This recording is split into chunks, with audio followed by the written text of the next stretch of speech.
যোৰহাট বিজ্ঞান মহোৎসৱ আৰম্ভ। অসম বিজ্ঞান সমিতিৰ যোৰহাট শাখাৰ উদ্যোগত যোৰহাট জিলা প্ৰশাসন, অসম প্ৰদূষণ নিয়ন্ত্ৰণ পৰিষদ, অসম বিজ্ঞান প্ৰযুক্তিবিদ্যা পৰিষদ আদিৰ সহযোগত যোৰহাটৰ বৰভেটাৰ বিজ্ঞান চৌহদৰ ডক্টৰ যোগেন্দ্ৰনাথ বৰুৱাৰ ক্ষেত্ৰত আজিৰে পৰা 3 দিনীয়া কাৰ্যসূচীৰে বিজ্ঞান মহোৎসৱ অনুষ্ঠিত হৈছে। এই বিজ্ঞান মহোৎসৱ উদ্বোধন কৰে অসম প্ৰদূষণ নিয়ন্ত্ৰণ পৰিষদৰ অধ্যক্ষ ডক্টৰ অৰূপ কুমাৰ মিশ্ৰই। মহোৎসৱ উপলক্ষে প্ৰকাশ কৰা স্মৃতিগ্ৰন্থ অনুবীক্ষণ উন্মোচন কৰে কেন্দ্ৰীয় এৰী মুগা গৱেষণা আৰু প্ৰশিক্ষণ প্ৰতিষ্ঠানৰ সঞ্চালক ডক্টৰ কাৰ্তিক কুমাৰ নেওগে। মহোৎসৱৰ প্ৰদৰ্শনী দুৱাৰ উন্মোচন কৰে নেইষ্টৰ সঞ্চালক ডক্টৰ VM তিৱাৰীয়ে। অন্যহাতে ছাত্ৰ ছাত্ৰীৰ মাজত অনুষ্ঠিত বিজ্ঞান মডেল আৰু আকস্মিক বক্তৃতা প্ৰতিযোগিতা উদ্বোধন কৰে বিদ্যালয়সমূহৰ পৰিদৰ্শক বুলি গগৈ ভূঞাই। মহোৎসৱ উপলক্ষে কাৰিকৰী সত্ৰ, সাংস্কৃতিক অনুষ্ঠান আদিও অনুষ্ঠিত হয়।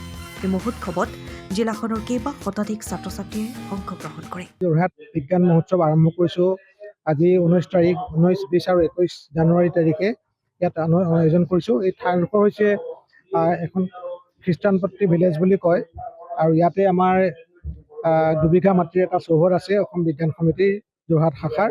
এই চৌহদতে আমি যিটোক আমি ছায়েন্স কমপ্লেক্স বুলি কওঁ, এই বিজ্ঞান চৌহদতে আমি নামকৰণ কৰি লৈছোঁ। এই উৎসৱটিৰ কাৰণে আমি ক্ষেত্ৰখনৰ নাম দিছোঁ ডক্টৰ যোগেন্দ্ৰনাথ বৰুৱা ক্ষেত্ৰ আৰু ইয়াতে আমি 3 দিনীয়াকৈ আয়োজন কৰিছোঁ। এই বিজ্ঞান মহোৎসৱত আমি ছাত্ৰ ছাত্ৰীৰ কাৰণে বহুখিনি তেওঁলোকৰ উপলব্ধ হোৱাকৈ আয়োজন কৰিছোঁ।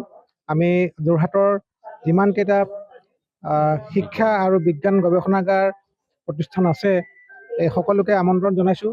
তেওঁলোকৰ যিসমূহ আৱিষ্কাৰ, যিসমূহ তেওঁলোকৰ তথ্য আছে, সঁজুলি আছে, সেইসমূহ ইয়াত আনি ইয়াত তেওঁলোকে প্ৰদৰ্শন কৰিছে। ইয়াৰ লগতে দূৰৰ পৰা আমাৰ যোৰহাটৰ বাহিৰৰ পৰা অসম প্ৰদূষণ নিয়ন্ত্ৰণ পৰিষদৰ বিপণী আহিছে বা ষ্টল আহিছে তেওঁলোকৰ ইয়াতে। আৰু আমাৰ ছাত্ৰ ছাত্ৰীসকলৰ কাৰণে এইটো ডাঙৰ সুবিধা হৈছে কি ভিন্ন ঠাইলৈ যোৱাতকৈ ইয়াতেই যোৰহাট জিলাৰ বিভিন্ন প্ৰান্তৰ পৰা ছাত্ৰ ছাত্ৰীসকলে একে ঠাইতে সকলোখিনি কম সময়ৰ ভিতৰতে চাব পাৰিছে, বুজিব পাৰিছে আৰু অভিজ্ঞতা ল'ব পাৰিছে। তাৰ লগতে আমি তেওঁলোকৰ কাৰণে সুবিধা কিছুমান ৰাখিছোঁ, যেনে ধৰক 4টাকৈ আমি প্ৰতিযোগিতা পাতিছোঁ। এই 4টা প্ৰতিযোগিতাত তেওঁলোকে ভাগ লৈছে, বহু সংখ্যক ছাত্ৰ ছাত্ৰীয়ে ভাগ লৈছে। বিজ্ঞান আৰ্হি প্ৰদৰ্শনী পাতিছোঁ, য'ত প্ৰদৰ্শনীত তেওঁলোকে তেওঁলোকৰ নিজা নিজা উদ্ভাৱনীমূলক বিজ্ঞান প্ৰকল্প লৈ পেলাই ইয়াত উপস্থাপন কৰিছে। গতিকে তেওঁলোকৰো এইখিনি ক্ষেত্ৰত এটা এক্সপ'জাৰ পাইছে, এইখন মঞ্চ তেওঁলোকৰ কাৰণে তৈয়াৰ কৰি দিয়া হৈছে। এইখিনি নহয়, এইটো আচলতে বিজ্ঞান মহোৎসৱ অসমতে প্ৰথম। আমাৰ লক্ষ্য হৈছে ছাত্ৰ ছাত্ৰীসকল, বিশেষকৈ বিদ্যালয়ৰ ছাত্ৰ ছাত্ৰীসকলৰ বিজ্ঞানৰ বিভিন্ন ক্ষেত্ৰসমূহৰ ওচৰ চপাই দিয়া, যাতে তেওঁলোকে বিজ্ঞানৰ ক্ষেত্ৰত হৈ থকা শেহতীয়া যিখিনি নতুন উদ্ভাৱন বা আৱিষ্কাৰ বা গৱেষণা বা বিজ্ঞানৰ যিখিনি হৈ আছে সেইখিনি যাতে তেওঁলোকে ওচৰৰ পৰা দেখা পায় আৰু বিজ্ঞানীৰ লগত যাতে তেওঁলোকে এটা সুন্দৰ সম্বন্ধ হয়।